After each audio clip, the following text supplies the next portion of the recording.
望着起航，多少次的等待，远方的朝阳，陌生的梦想和执着的倔强，在这一路之上，也曾感到彷徨。我矗立在茫茫生命之巅，总被时间改变，失去力量，也曾在迷茫中成长。我徘徊在茫茫人海之间，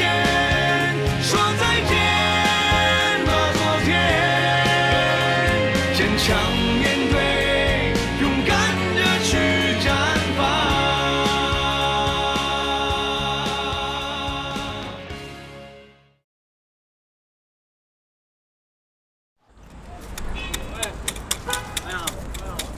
几天不来现场啊，一定怀念。但是再怀念，今天就是散步。对。一定要记得我跟您说的，张之恒来了以后，不管他问您什么，只能说一个字儿。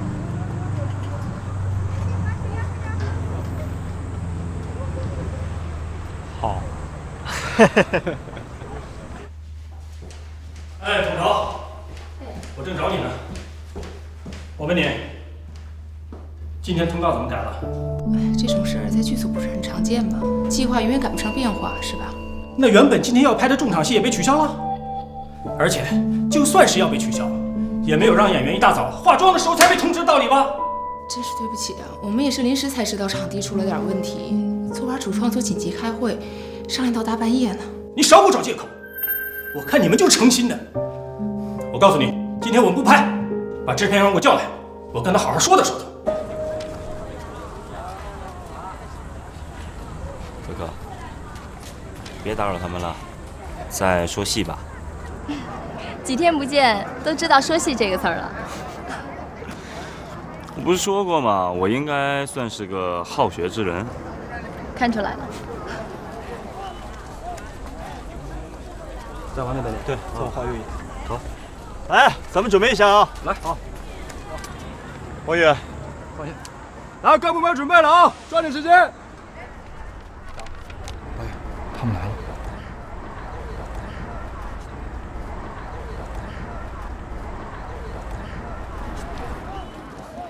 哎，他们现在拍的是？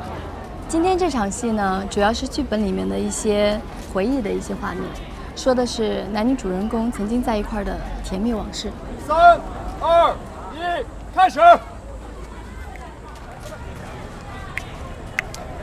猜猜看，今天为你准备什么礼物？什么？你先想想，今天是什么日子？哎，可可，我怎么觉得有点不大对劲啊？何导是不是身体不舒服？没什么事儿，何导这2天嗓子有点不舒服。可可，何导的身体要紧，如果要是不舒服的话，就让他先回去休息2天。这太难了，让他休息啊，比杀了他还要难。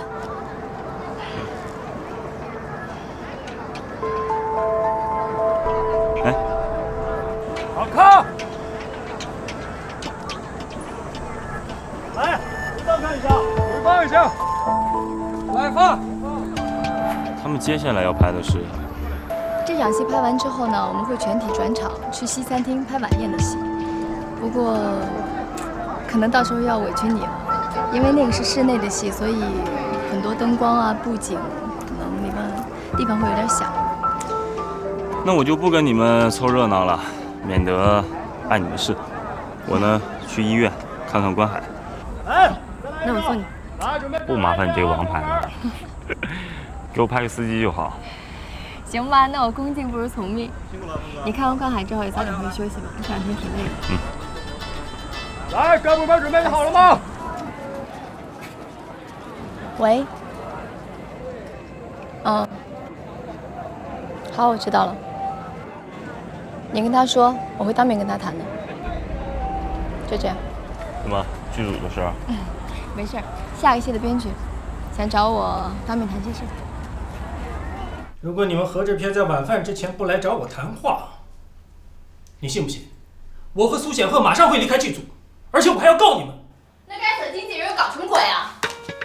老大，辛苦了，回去休息吧。好。金哥。何志偏，你说话可不太好听啊。我说什么了吗？金哥，您想太多了吧？天下经纪人那么多，您知道我在说谁啊？显赫，我可以和你单独聊一下。有什么事儿不能当着我这个经纪人说？因为我有些事儿要单独找金哥谈一下。好啊，我也正有事找你呢。请坐吧。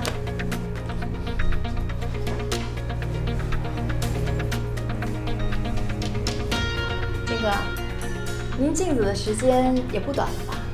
我想，应该差不多离开了。你这算是下逐客令吗？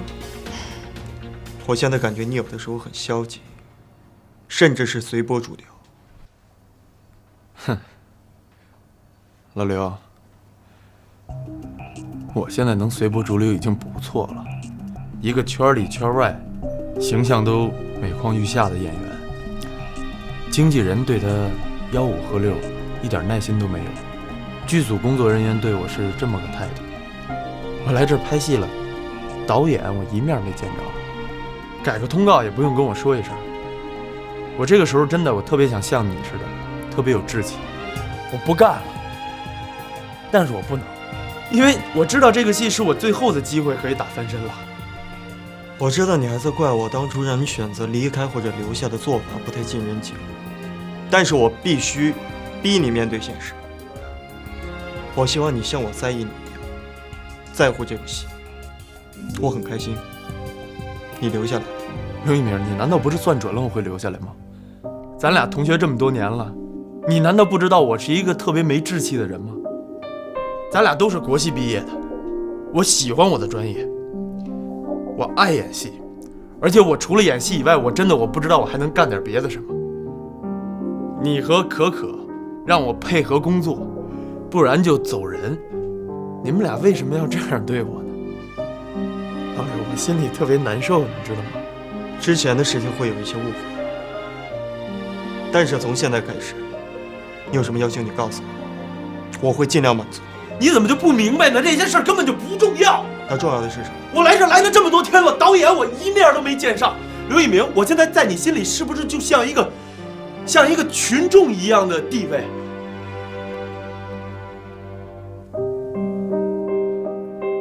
之前有一些事情不能告诉你，因为这关系到了何家班的生死存亡。但是现在我可以告诉你，你可以让我相信吗？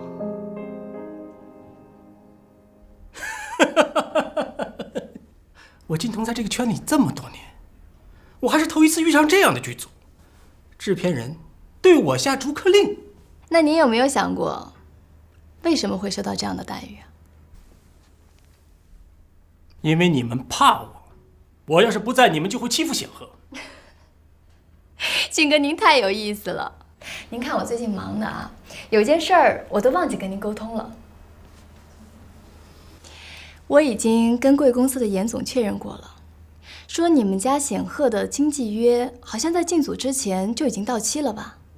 而且因为您的工作繁忙，应该到目前为止还都没有续约。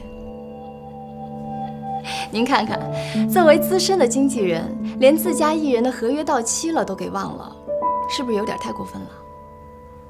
哦，对了，顺便说一句啊，严总好像最近正好想找您，想跟您探讨一下关于显赫上一次参加慈善活动、商业操作的名誉受损问题。我想您最近可能要比较忙了。你居然敢调查我？没错啊，正当防卫嘛。作为制片人，所有会影响我片子宣传或者发行的不利因素，我都有必要在事情发生之前解决它。这个圈子说大不大，说小也不小，刚好那么巧，严总就跟我像姐姐一样。何可可，你是在威胁我吗？我看在你是这个戏的制片人，我很尊重你，但是你没权利介入我和艺人之间的事。看我不顺眼是吧？我可以走。这个戏我们不拍了。那现在何导好一些了吗？现在没有危险了，只是还不能够工作。小何，这件事儿呢，真的关系到整个何家班的生死存亡。我告诉你是希望你心里不要有疙瘩。现在底牌在你手里，如果你要让其他人知道，这个戏何家班还有你，就一起完蛋。放心吧。小何，这个破戏咱不拍了，走，马上走。冷静冷静，哥，怎么了？老刘，给我一点时间，我跟金哥聊一聊。好，放心吧，啊。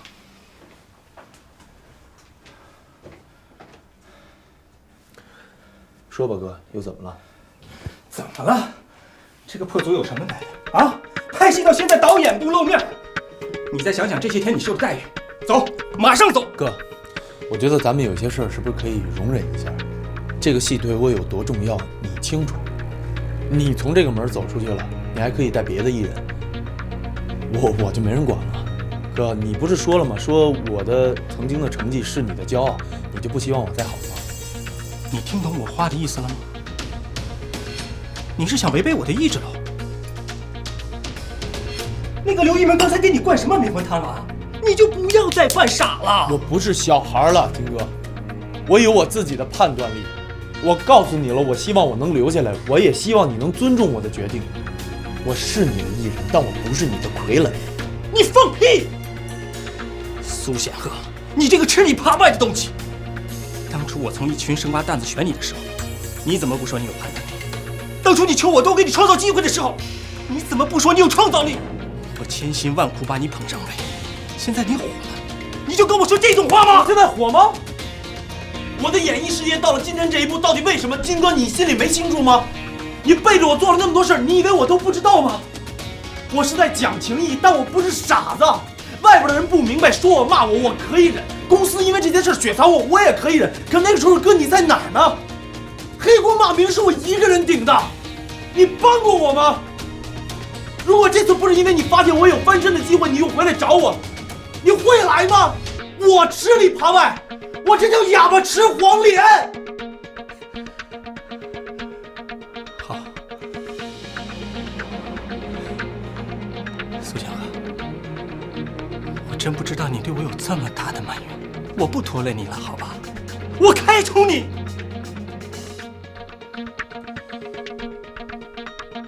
你们的经纪约在进组之前就已经到期了，所以显赫，你现在是自由身。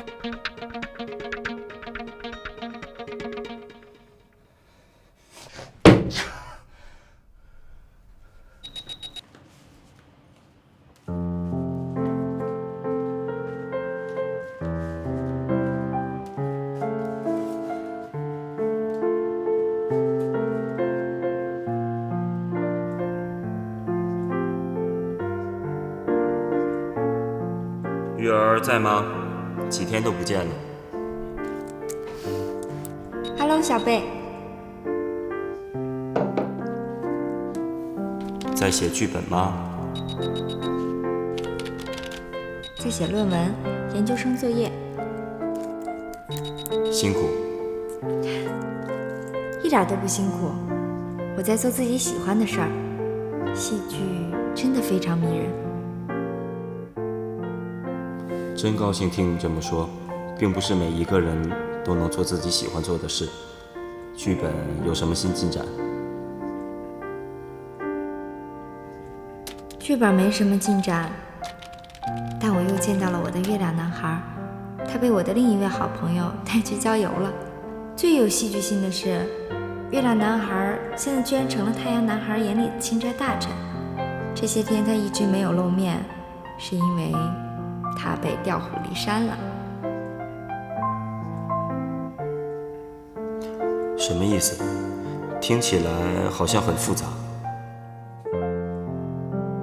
很好玩。我也是听我那个好朋友跟我说的。不过他这2天住院了，因为……哦，是花园那场我还没看。哎，贤赫，忙着呢。没事啊。啊，我来就是跟你们说一声，金童走了，他托我跟你们俩道个歉，说之前的事儿挺不好意思的。啊，没别的事儿了，就这事儿，你们俩忙吧。坐一会儿。坐一下。我不坐了，你们俩怪忙的。快，坐。坐。哎呦，赶紧的，快。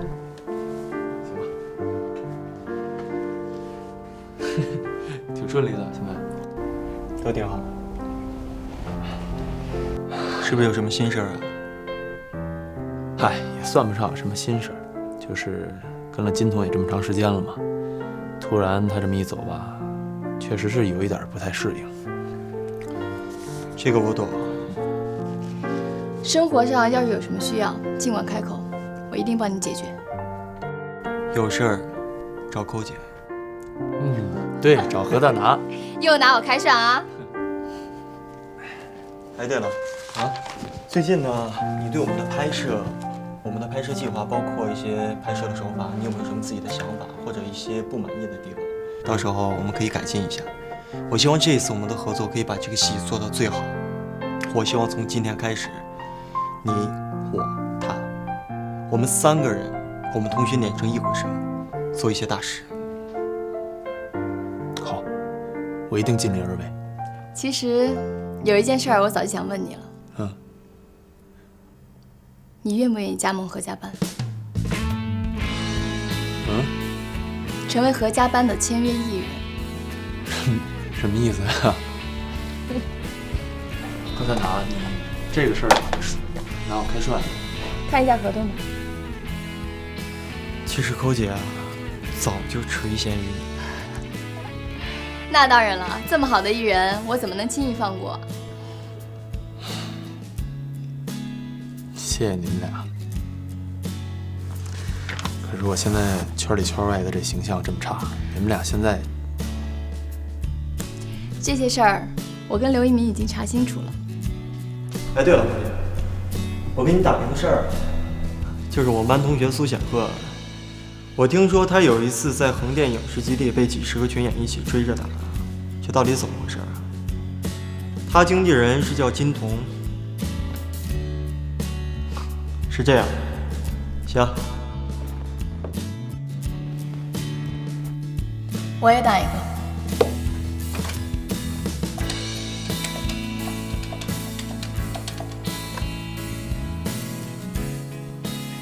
喂，周秘书长，您好，我是可可。我想向您打听一下，你们的那个基金会前段时间办了一个慈善晚宴，有一个叫苏显赫的演员去参加了，你还有印象吗？啊，对对对，金童。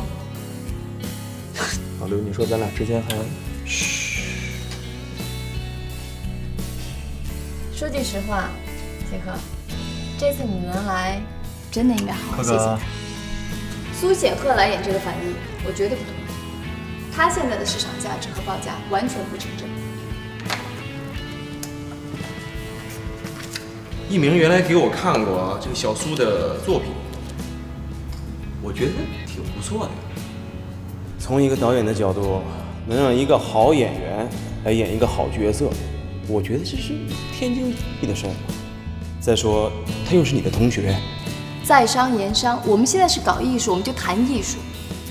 我是觉得这2年苏显赫的戏确实有很大的进步，而且他现在整个人物的状态和这个反一号很相似。再者，他是咱们班同班同学，现在事业受到了挫折，我们不应该冲他一把。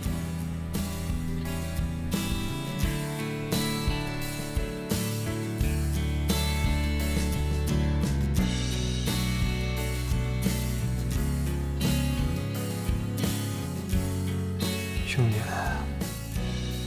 我真不好这口，你千万别以身相许啊！刘一鸣，你能不能不那么无聊？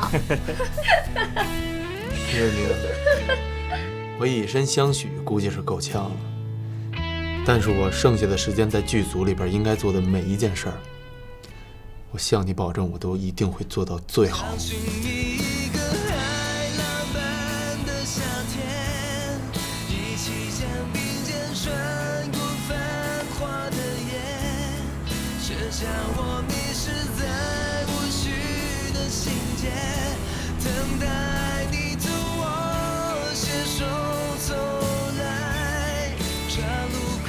好，停！来，飞机回报一下，怎么样？不错。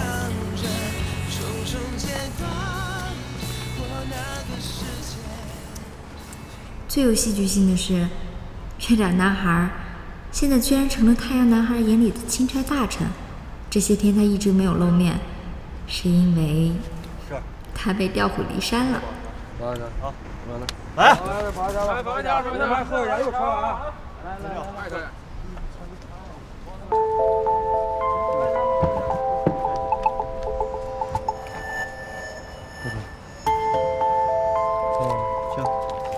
来，给我们准备。钦差大臣。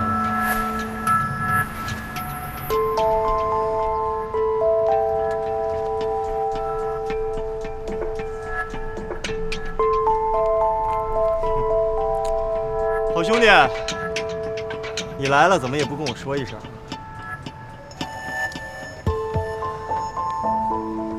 何导呢？何导这2天身体不太舒服，我让他休息一下。那我是不是应该去看看他？不用了，估计啊，这2天也快康复了。这2天就康复了？那你们今天就把重场戏给拍了，是不是有点不合适啊？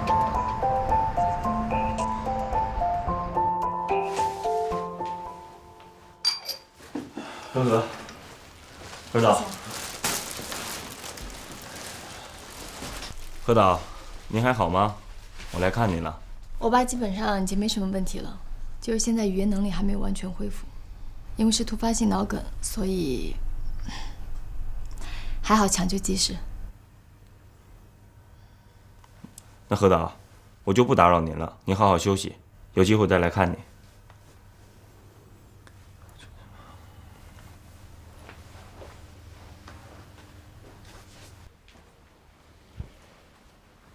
老何，你放心啊，那个我能进去送一下吗？真对不起啊，我们的拍摄时间没过了。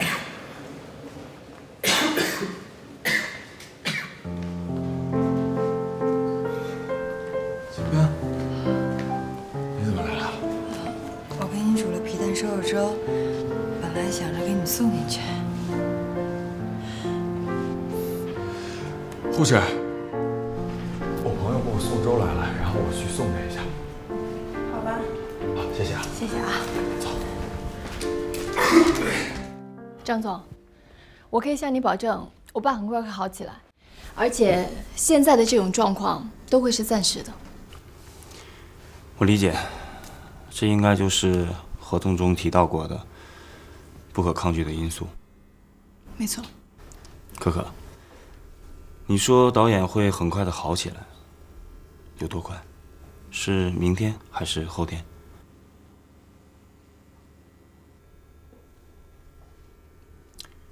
一鸣，可可，如果要是这样的话，那我就没有办法了。因为导演病倒的事实呢，我一定要如实的向公司汇报。而且，对于你们之前刻意的隐瞒导演病倒，以及导演病倒之后有可能引发的一系列的损失，公司可能会保留要求索赔的权利。张总，是这样的，我们并没有刻意的隐瞒。虽然导演现在不在现场，但是每天我们的拍摄计划都是由导演自己来制定的，所有的主创都会参加会议，我们每天也会及时的把拍摄完的部分拿给导演回看。可可，我们的合同里面签的清清楚楚，导演病倒呢是个意外，可是你们擅自的在现场，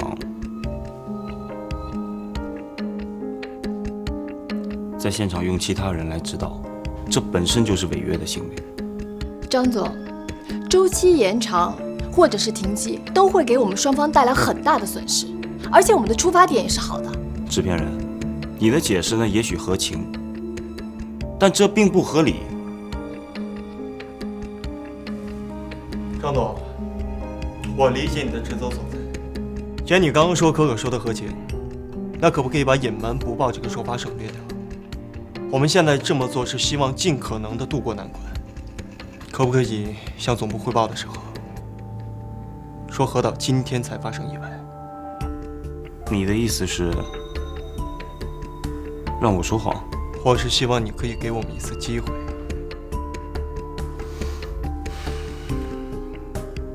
对不起，就像你说的，我必须要对公司的投资负责。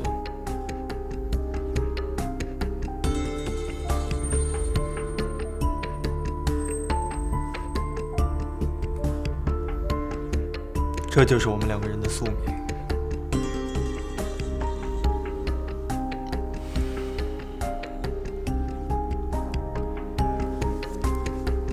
郝瑞，我可能要先回去了，回去把报告赶出来。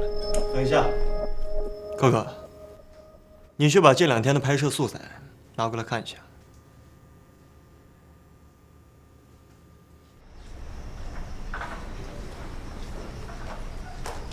张总，张总，我们非常支持何导的决定，而且对刘一鸣的工作我们也非常的认可。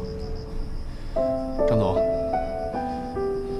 你好，我不是何家班的人，我一开始像您一样也不太信任刘一鸣，但是经过一段时间的验证，我认为老刘完全没有问题，所以我在这儿我恳请您，希望您能给他一个机会，别太武断了，行吗？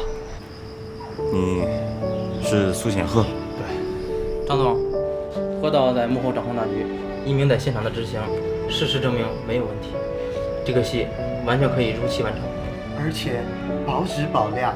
二哥，国海，你怎么跑来？好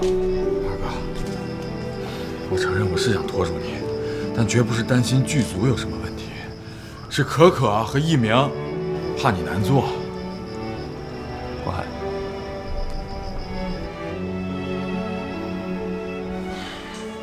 各位，我不是领导，可是我也有我的责任。你们的团队精神，我很感动，可我也有我的团队。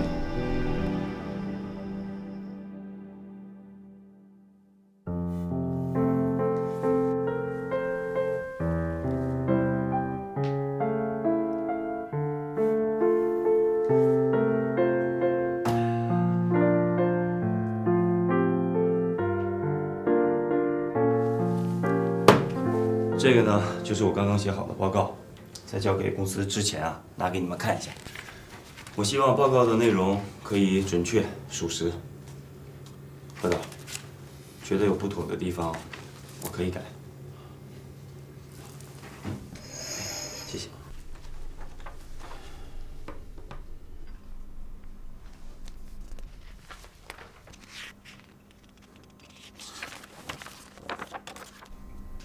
赫赫，张总在这份报道里，确实是如实的写了您在发病期间我们剧组的状况，但他同时指出，如果公司在这个时候撤资，会造成不可挽回的损失。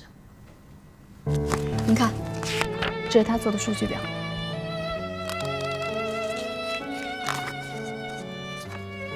而且最重要的是，张总提出了自己的个人的意见。刘一鸣作为国内市场的当红小生，养而优则导，虽然有风险，但也许会有意想不到的市场宣传和发行价值。张志和，你太棒了！你是怎么想到的？这一切啊，也都是事实嘛。我现在能做的和我要做的，就是尽量的把公司的投资风险降到最低。还有，这个片子啊，在何导的总体把控下完成的这个样片呢，虽然未经雕琢，但是真的非常的具有说服力。当然啊，这些只是我的个人看法，最后怎么样，还是要看公司的。对于我们而言，已经很满足了。谢谢你。张总，多谢。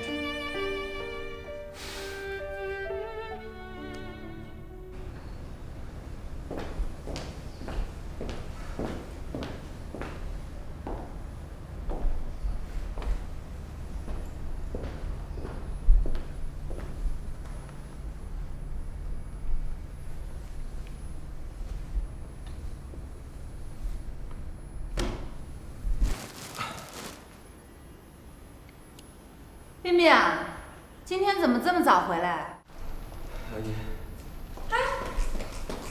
哎，佳儿，你回来了，怎么也没提前打个电话？冰冰呢？在店里呢。我给她打电话。不用了，我先去接她，顺便跟她一起吃个饭。哦，也好也好，哎也好，你们俩都好长时间没在外面一起吃饭了。那我先走了，阿姨。你走走，快走吧。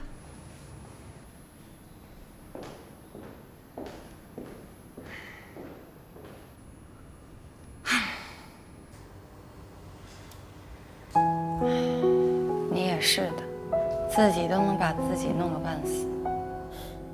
没办法啊，荒郊野外的要拖住二哥，只能用苦肉计了。对了，想问你个事儿，梦妮在不好问。什么事儿啊？梦妮男朋友你见过吗？男朋友？梦妮什么时候有男朋友了？有名有姓的，小贝。小贝？没听说过。是没这个人呢，还是他俩还没成为男女朋友？梦妮压根儿就没跟我提过小贝这人，更别说是什么男朋友了。你确定啊？我确定、肯定以及一定。你听谁说的？梦妮自己说的。张总，我真的不得不佩服你，总能把事情做得这么完美。我呀，也不得不佩服你。你的夸奖对于我来说真的是非常的受用。来，干杯！哎，不过这件事情现在可不是最后的结果啊。为什么？我们还要等到总公司给出最后的意见才行。我相信他们那边肯定会采纳你的意见。间接。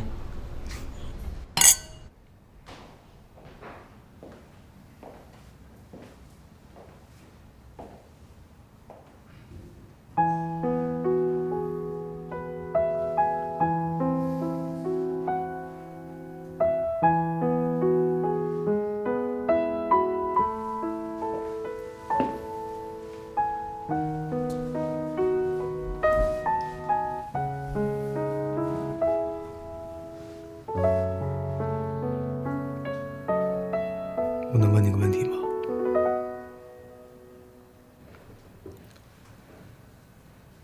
有一座山，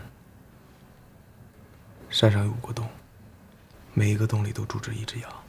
后来来了一只老虎，他没吃第1个洞的羊，没吃第2个洞的羊，也没吃第3个洞的羊，更没有吃第5个洞的羊。为什么他非吃了第4个洞的羊？因为他是老虎，他想吃谁就吃谁。你回答的好无趣啊！这是我问过你的问题。我是想问，我在你心目中，是不是就是那只为所欲为的老虎，而你就是那只被选中的羊？不是。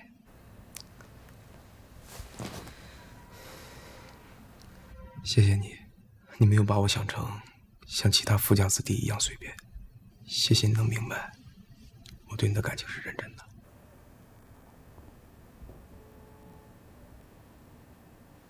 今天你跟我说这些，是因为在店里看见关海了吗？我是看见关海了，但我不会认为你们有什么的。我只是看到你很开心。我知道，就在我们之间不会再有了。很多时候，我一直想让自己相信，我们的快乐时光只是离开一小会儿，它终究会回来的。可今天我确定了，这一切都已经过去。3年前，我遇见了你，就像遇到了一个梦。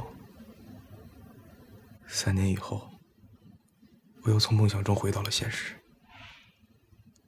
我不知道你是怎么想的，但我真的累了。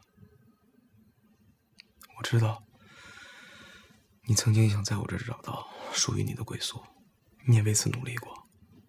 也许，我们这辈子的缘分就只有3年。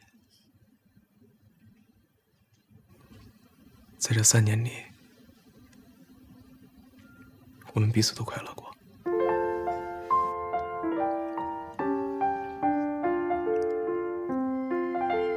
田薇，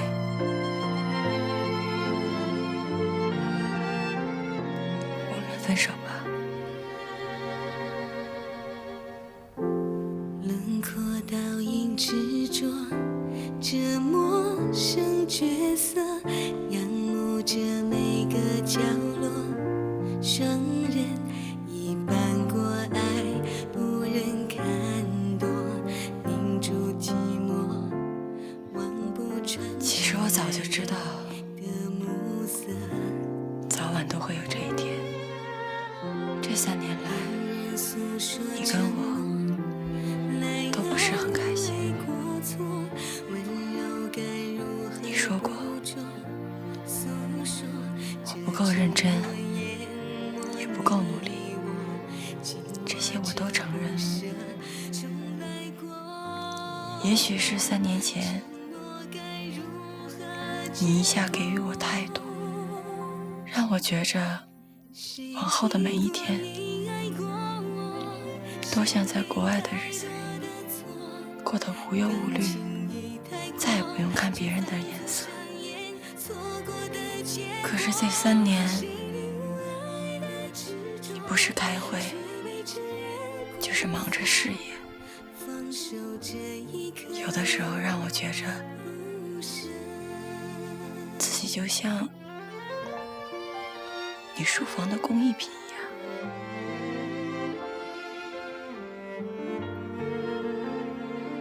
对不起。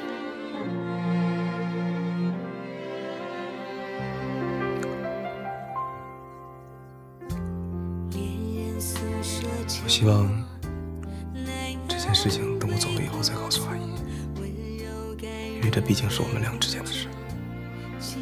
好，分手了，我们还能做朋友。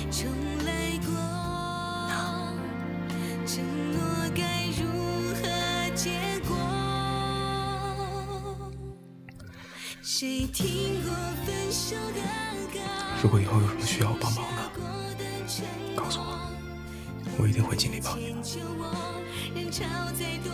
谢谢你。谁想的故事结果，却走散了你我，曾经清楚着爱过。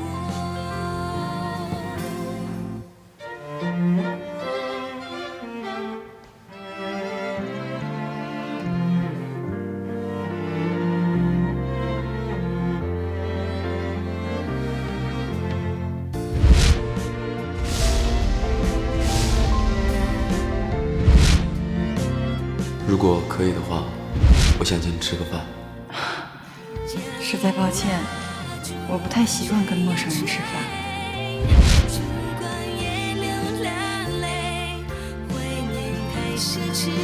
却羡慕你我年少无知，谁看得到的结果，却回不到承诺，也许就这样爱过。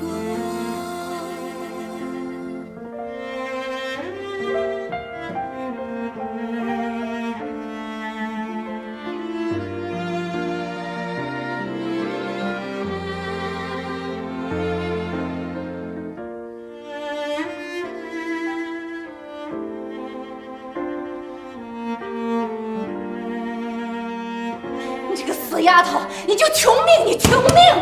那么好的一个男人，都让他白白的给走了啊！你都守不住，我看你以后怎么生活。我觉得现在我挺喜欢的，我挺喜欢自由。你现在这样挺好的，你喜欢自由，等以后将来喝西北风的时候，我看你喜不喜欢自由。你赶快打电话把他给我追回来，快打电话啊！你要是不打电话把他给我追回来，我就绝食死给你看！妈，我也跟你说，你再逼我，我连水都能捐！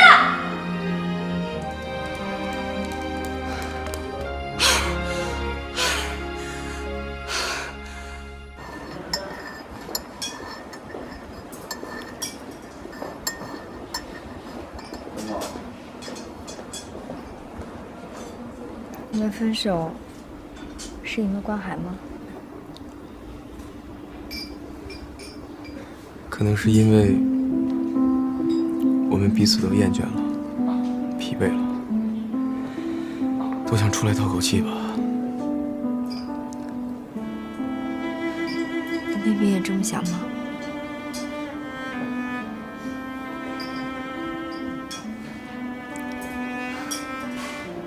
你为什么跟我说这些？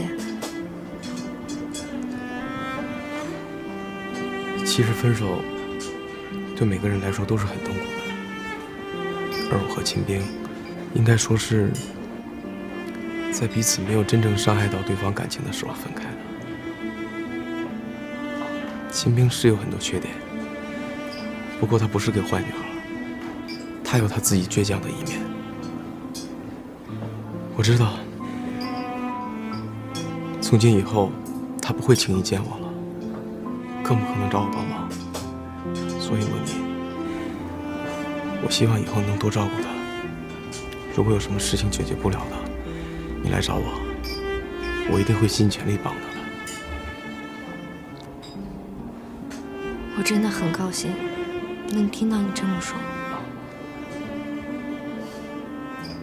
这至少是个无奈，却也算是个美好的结局。其实我一直都希望，在我人生中的每一件事情里，都会有一个美好的开始，也有一个美好的结束。放心吧，我会好好照顾冰冰的。谢谢你。